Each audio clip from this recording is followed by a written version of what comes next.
The morning sun was bright and warm over the grand palace of Thornridge. Birds sang in the gardens. The guards stood tall in their red uniforms with golden buttons that shine like stars. Everything looked perfect and peaceful. Nobody knew that this beautiful day would become a nightmare. Captain Marcus Stone had been the head royal guard for 15 years. He was strong, loyal, and serious about his job.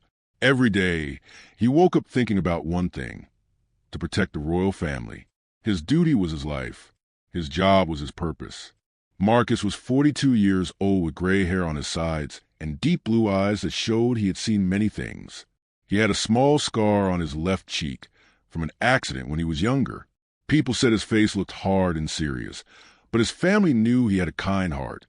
He loved his job more than anything else in the world.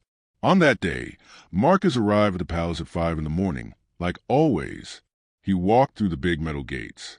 The guards at the entrance nodded and said good morning to him. The palace was still quiet and sleepy. Only a few people were awake. The halls were empty except for the night guards who were ending their shift. Marcus walked to the security room and looked at all the screens.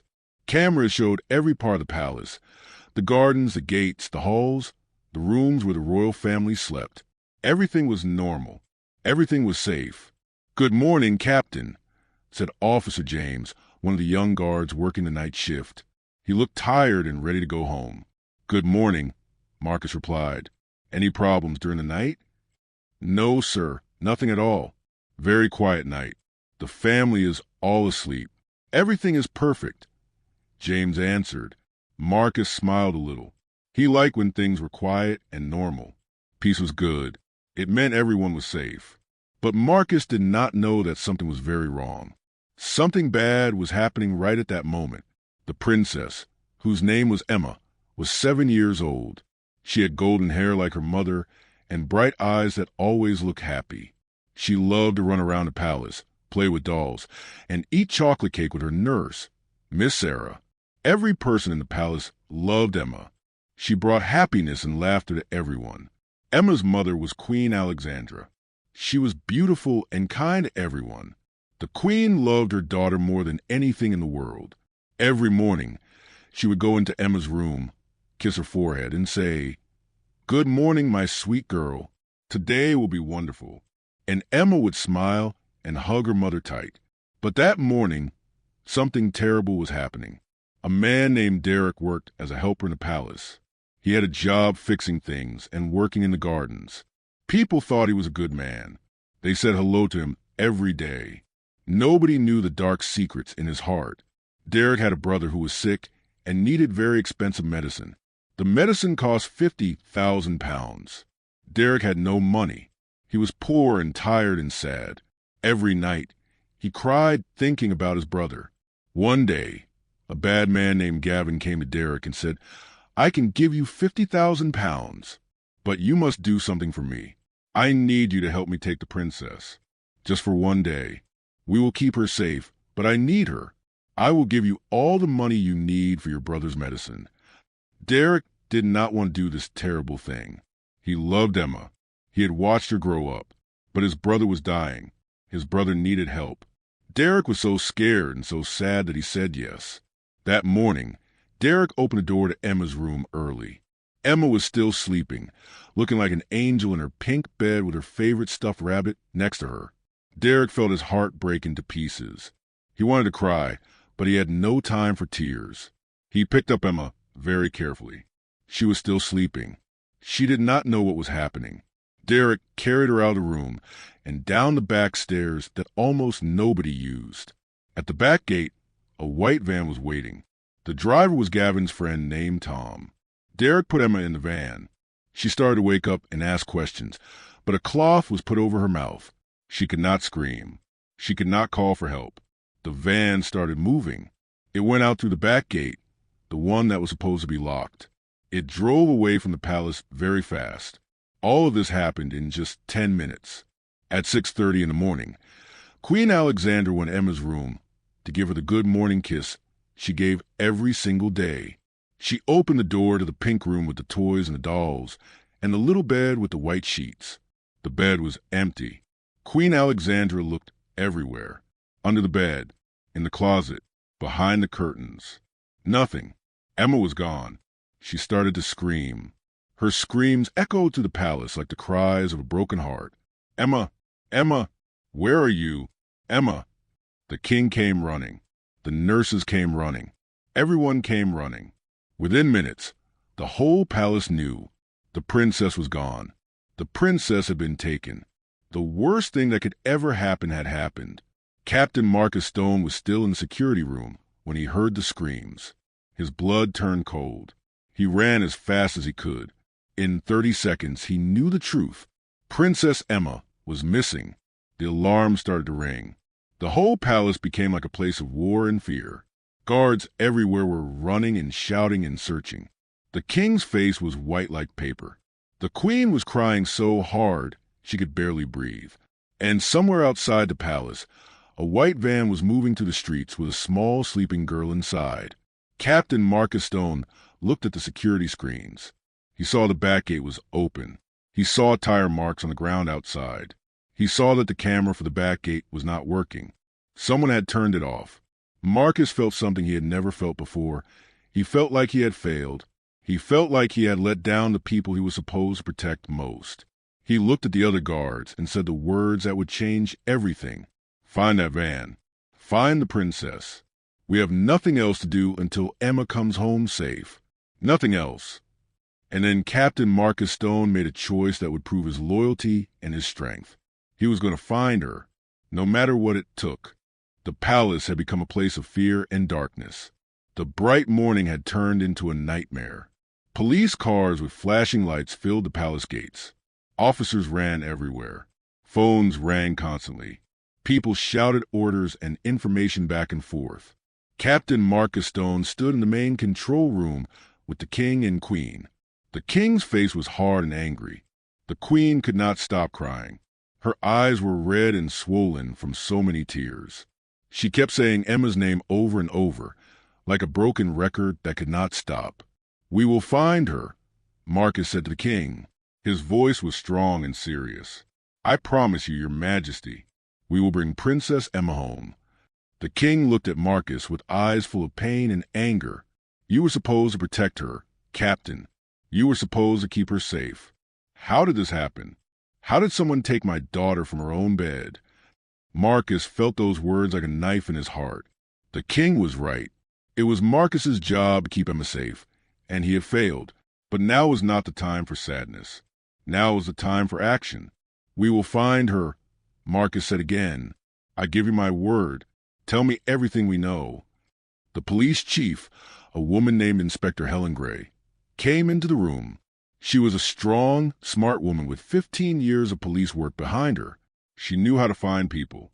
She knew how to solve crimes. We have found something, Inspector Gray said. The back gate was locked from the outside, but someone turned off the camera that watches that gate. It happened at 5:45 this morning. We are looking at who had the ability to do this. The van, Marcus said. Tell me about the van. A white van was seen by the gate at 5:50 this morning, Gray continued. A person who was driving past the palace said they saw it. The van left the palace area, moving north toward the city. We have put out an alert to all police. Every officer knows to look for this van.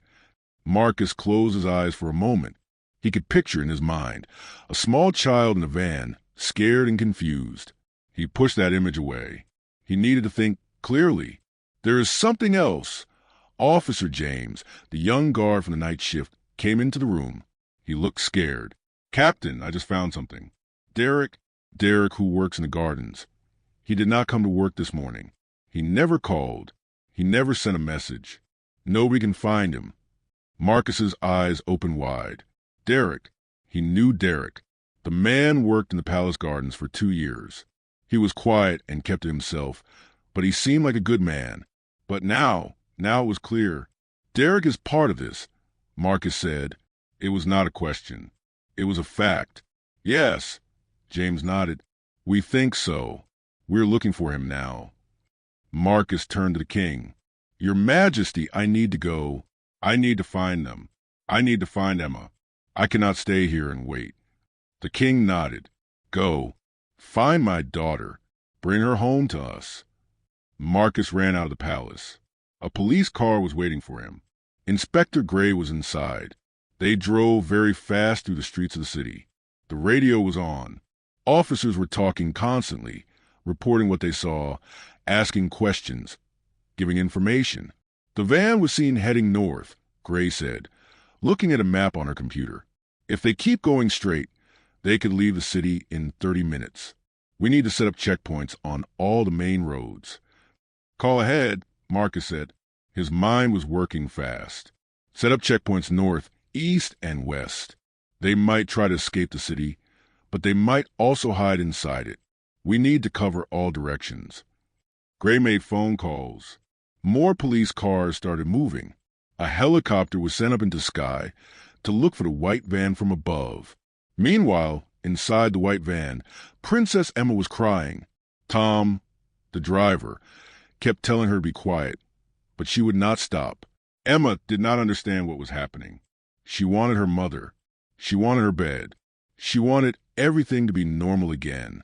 Stop crying, Tom shouted. But Emma could not stop. She was too scared. In the back of the van, there was a bag with money. This was Gavin's van, but Gavin was not in it. He was waiting in a secret place outside the city. The plan was for Tom to drive the princess to that place. Then Gavin would take her to a house far away. Everything had been planned very carefully. But Captain Marcus Stone was also planning, and his plan was to find them. At the checkpoint on the North Road, police officers were checking every car. They looked inside each van. They asked questions. They were looking for a white van with a scared little girl inside. A white van came to the checkpoint. The officer looked inside and saw the driver, Tom. But there was also something in the back. Something moving. Something that looked like a small person. "Stop the van!" the officer shouted. Tom did not stop. Instead, he pressed on the gas. The van moved very fast. It drove through the checkpoint and onto the road. "We have a runner!" the officer shouted into his radio. White van, moving north on Highway 7. Captain Marcus heard this information. His heart beat very fast. This was it. This was a van. This was where Emma was. "Follow them." Marcus shouted to Inspector Gray. "Do not lose them." The police cars started to move. They drove very fast. The helicopter in the sky saw the white van and followed it from above. Police cars on the highway got behind the van. They turned on their flashing lights. They turned on their sirens. The sound was loud and scary. Tom was driving very fast. He was scared. Everything was falling apart. The plan was not working. He was trying to escape, but he could not. More and more police cars were behind him. Princess Emma in the back was crying and screaming. She was so scared. She did not know what was happening. She just knew that bad things were happening, and she wanted to go home. Captain Marcus was in one of the first police cars. He could see the white van ahead. His hands were tight on the seat. His jaw was tight. He was thinking about Emma. He was thinking about the Queen crying. He was thinking about his promise. "We are close," Marcus said himself. "We are close now." The white van was slowing down. The driver knew he could not escape. He knew the police had him. There was nowhere to go, nowhere to hide. The van pulled aside of the road and stopped. Captain Marcus jumped out of the police car before it even stopped completely. He ran to the van.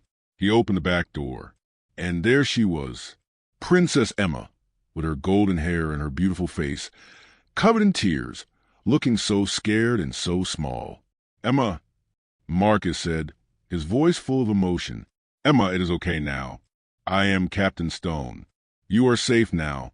You are safe." Emma looked at him with eyes full of tears. She did not say anything. She just reached out her small arms toward him.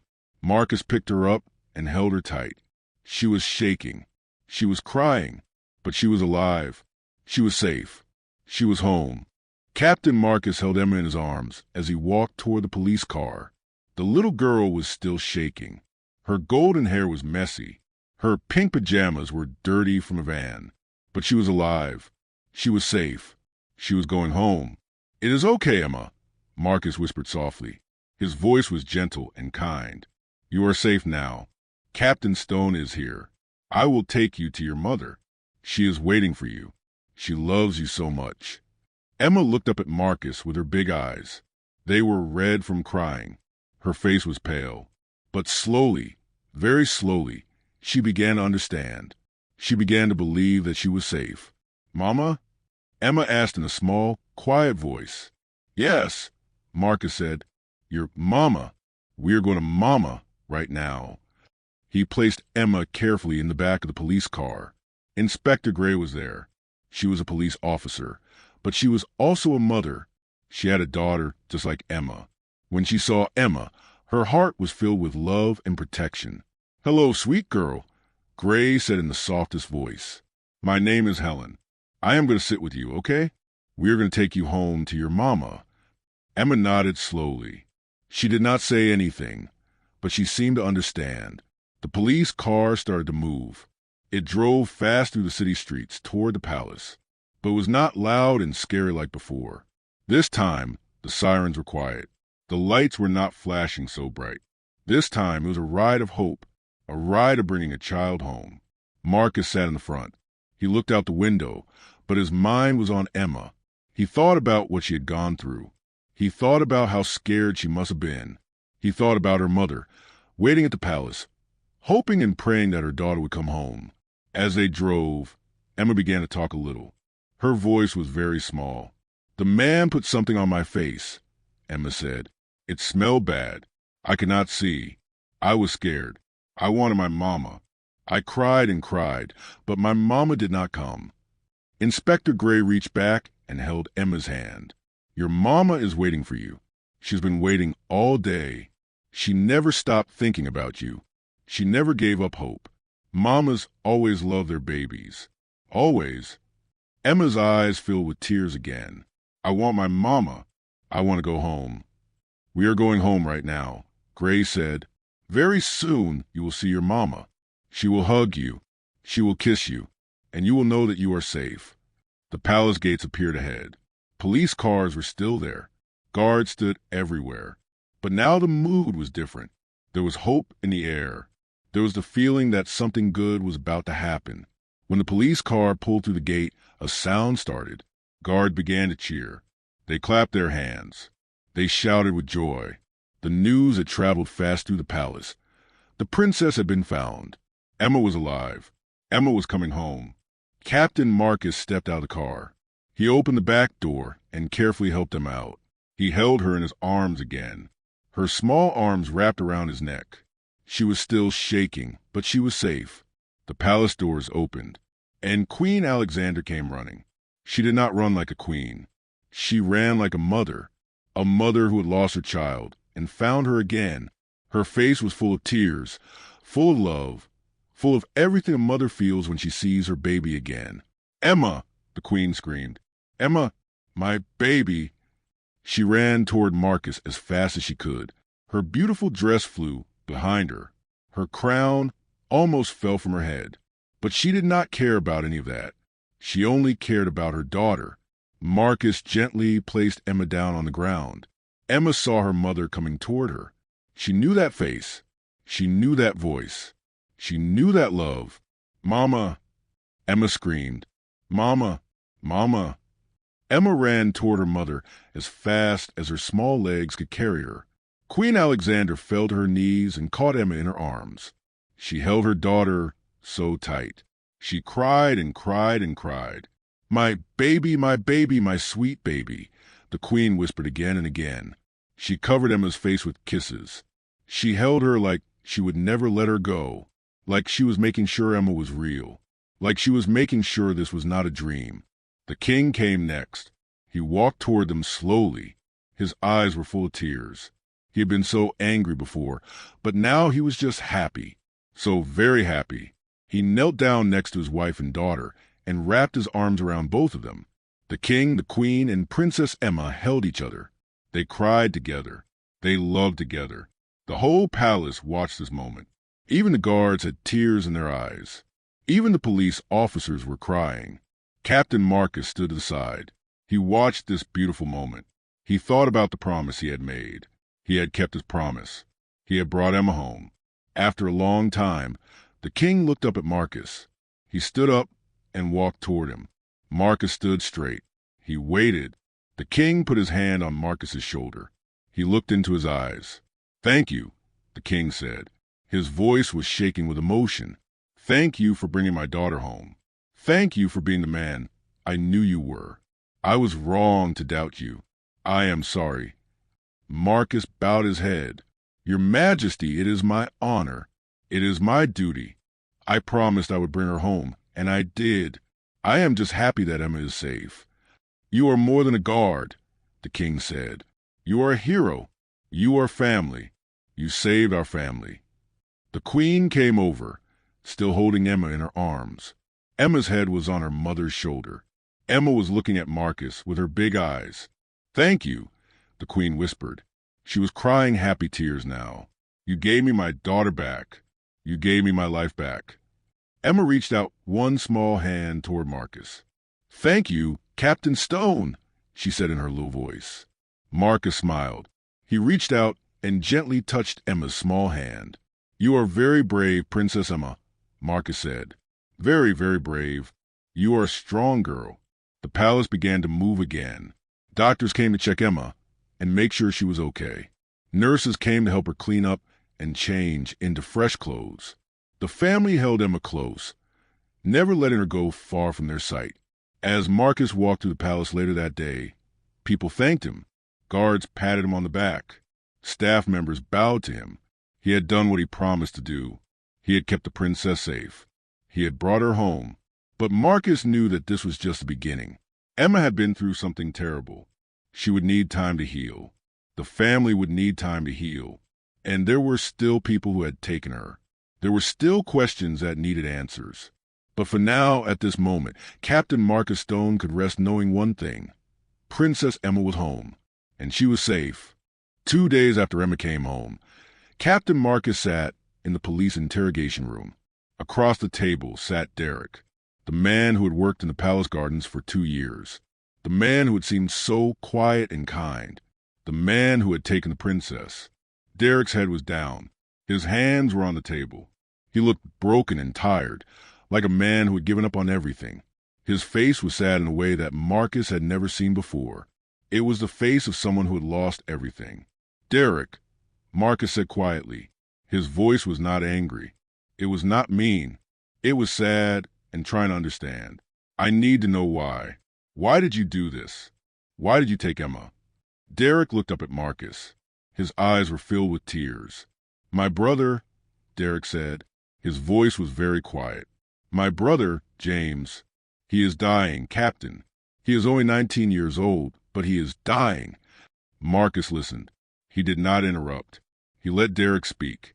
"James has a sickness," Derek continued. "A very bad sickness. The doctors said he needs a special medicine. It costs £50,000. £50,000, Captain. That is more money than I will ever have in my whole life. I work in gardens. I make nothing. My family has nothing." Derek's voice became shaky. He started to cry. "Every night, I go to the hospital. I sit next to my brother's bed. I watch him. He is so thin. He is so weak. He cries because he is in pain. And I can do nothing. I have no money. I have no power. I am just a helpless brother." Marcus felt something in his chest. He understood pain. He understood love. He understood what it was to want to save someone you love. "One day," Derek said, "a man came to me. His name is Gavin. He said, 'I know about your brother. I know he is sick. I can give you £50,000. I can save your brother's life. But I need one thing from you. I need you to help me take the princess for one day. Just one day.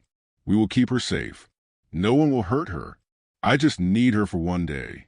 Then you'll have money. Your brother will have medicine. Your brother will live." Derek stopped talking for a moment. He put his face in his hands. "I said no," Derek continued. "Many times I said no. I told him I could never do such a thing. I loved Emma. I watched her grow up.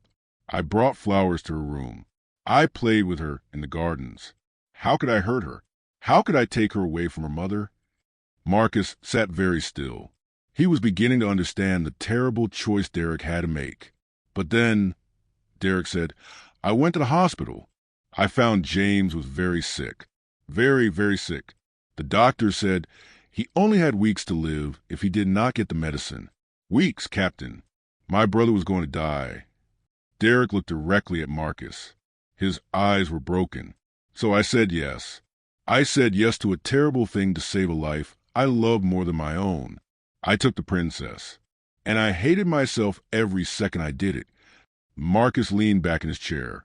He understood now. Derek was not evil. Derek was a desperate man. Derek was a man who loved his brother so much that he was willing to do something terrible. What happened to your brother now? Marcus asked. I do not know, Derek said. I am here. I am in jail. My brother is in the hospital with no money for medicine. I failed him. I failed everyone. Inspector Gray came into the room.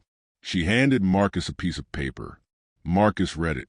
His face changed. Derek, Marcus said slowly, I have news about your brother. Derek looked up. Fear and hope were in his eyes at the same time. The king and queen, Marcus said, learned about your brother. They learned about James and his sickness. They learned about why you did this terrible thing. And they made a decision. Derek's hands were shaking. What decision? He whispered. The king paid for your brother's medicine, Marcus said. The full 50,000 pounds. Your brother will get the best treatment. He will get well. He will live. Derek's face went white. He could not speak. He could not move. His whole body began to shake with emotion. But why? Derek asked finally, why would they do this? I took their daughter. I hurt their family. Why would they help my brother? Marcus thought about this question for a long time. Because, he said finally, the queen remembered something. She remembered losing her daughter. She remembered thinking her daughter would die. She remembered the pain of love and fear. And she could not let another mother lose her son. She could not let your mother lose you. Derek began to cry. Not the tears of a criminal. Not the tears of someone in jail. But the tears of a man whose brother would live, whose family would be saved. I am so sorry, Derek said again and again. I am so sorry for what I did. I would take it back if I could. I would never hurt Emma. I never wanted to hurt her. Over the next weeks, many things happened. Derek was taken to court. Because he had helped take Emma, he had to go to jail for 1 year. But the king and queen asked for mercy. They told the judge about Derek's brother. They told about love and desperation. The judge listened. Derek would go to jail for 1 year. But after that, the king gave him a job at the palace. A job that paid more money. A job that would help him support his family and his sick brother. Tom, the driver, went to jail for 3 years. He had known what he was doing was wrong, but he had done it anyway for money. Gavin, the man who planned everything, was caught 2 months later. He went to jail for 5 years. He was a criminal who took money for bad things. He did not have Derek's excuse of love. He only had greed. But the important thing was that James, Derek's brother, got his medicine. He got better. He went back to school. He lived. And Emma slowly recovered from her fear. The palace hired a special doctor to help Emma feel safe again. The queen never let Emma out of her sight. The king was extra kind and gentle with his daughter. And Emma, slowly, began to understand that her family loved her and would always protect her. Captain Marcus visited Derek in jail one time. They sat together. Derek thanked him over and over. Marcus told him that what he did was wrong, but he understood why he did it. Love can make us do crazy things, Marcus said. Good love and bad decisions can live together in one person. You are not evil, Derek. You are just a brother who loved too much. Derek nodded. He understood. The world is not always black and white. Sometimes people do bad things for good reasons. Sometimes the answer is not jail, but understanding. Sometimes the answer is mercy. And sometimes a queen can look at a criminal and see a brother instead of a thief. And sometimes that makes all the difference. 1 year had passed. The palace was decorated with flowers and lights. Music played softly in the gardens. It was a beautiful day. warm and sunny with a clear blue sky. Today was a special day. Today was Princess Emma's 8th birthday party. Captain Marcus stood near the palace gates in his dress uniform. His red coat was clean and bright. His golden buttons shined in the sunlight. He watched as families came to the palace for the celebration. Children ran and played. There was laughter and happiness everywhere. But Marcus was thinking about something else. He was thinking about the day Emma was taken. He was thinking about how scared she had been. He was thinking about how much had changed in 1 year. Emma came running toward him. She was no longer the frightened little girl he had found in the van. She was happy now. She was laughing. She had life in her eyes again. "Captain Stone," Emma shouted. She was running as fast as her small legs could carry her. "Captain Stone, come to my party. Come to my birthday party." Marcus knelt down to be at Emma's level. He smiled a real smile. "Princess Emma, happy birthday," he said. "You are 8 years old now. You are growing so big and so brave." Emma hugged Marcus very tight. "Thank you for saving me," she said. "Thank you for being my hero." Marcus's eyes filled with tears, but he did not cry. He hugged Emma back. "You are the brave one, Emma. You are the brave one." The Queen came over. She looked beautiful in a blue dress that matched her eyes. She had put on weight since Emma came home. She looked healthier now. She looked like a mother who had gotten her daughter back. "Captain Marcus," the Queen said warmly, "thank you for coming. Emma talks about you every day. You are her favorite person in the whole world after her parents." "The honor is mine, Your Majesty," Marcus said. The party was wonderful. Emma played games with other children. She opened presents. She ate birthday cake with chocolate frosting. She laughed and smiled. She was a normal, happy little girl again. But healing was not just about Emma. The whole palace had healed. The guards worked together now with more care and more attention. The king and queen loved each other more deeply. They understood how quickly life could change. They understood how precious their daughter was. And Derek was also healing in a different way. After his year in jail, Derek came to work at the palace. He worked in the garden again, but now as a senior gardener with better pay. Every day he worked hard. Every day he thought about what he had done. Every day he tried to be a better man. His brother James was well now. The medicine had worked. James was in university studying to be a doctor. James knew that he owed his life to the Queen's mercy. And James wanted to help people and give back to the world that had saved him. One day, Derek asked to speak with Captain Marcus. They sat in the gardens together, under the big oak tree where Emma sometimes played. "Captain," Derek said, "I want to say something. I want to say that I am sorry. And I want to say thank you. The king and queen gave me another chance. They gave my brother life. They showed me that goodness exists in the world." Marcus nodded. "Derek, I have learned something from you. I learned that people are complicated. You did something very wrong, but your heart was trying to do something very right. The world needs more people like you, people who will admit their mistakes and try to be better." "I think about Emma every day," Derek said. "I think about what I took from her. I think about the fear I caused. And I promise you, I will spend the rest of my life making sure nothing like that happens again. I will protect this palace. I will protect this family, because they gave me a second chance." Marcus believed him. Time passed. Months became seasons. Seasons became years. 3 years after Emma was taken, Captain Marcus was promoted. He became the head of all security for the royal family. It was a great honor. But Marcus did not change. He stayed humble. He stayed focused on his duty. He stayed loyal to the family he had sworn to protect. On Marcus's 50th birthday, the king made a special announcement. In front of all the palace staff, the king gave Marcus a medal. It was a beautiful medal with a ribbon of red and gold. It was the Royal Medal of Bravery. "Captain Marcus Stone," the king said in his deep voice, "you have shown us what true loyalty means. You have shown us what courage truly is. You risked everything to bring our daughter home. You did not give up. You did not fail. You were a hero." The whole palace clapped and cheered. Even Marcus, The strong and serious man had tears in his eyes. But later that night, Marcus sat alone in his small apartment. He looked at the medal. He thought about what it meant to be a hero. A hero, he understood, was not someone who was perfect. A hero was someone who cared more about others than about themselves. A hero was someone who kept their promises, no matter how difficult. A hero was someone who understood that doing the right thing was more important than being safe or comfortable. Marcus thought about Emma, how she had been afraid, and how she had learned to trust again. He thought about Derek, how he had made a terrible mistake, but was trying to be better every day. He thought about the Queen, how she showed mercy instead of anger. He thought about the King, how he supported his family and his people.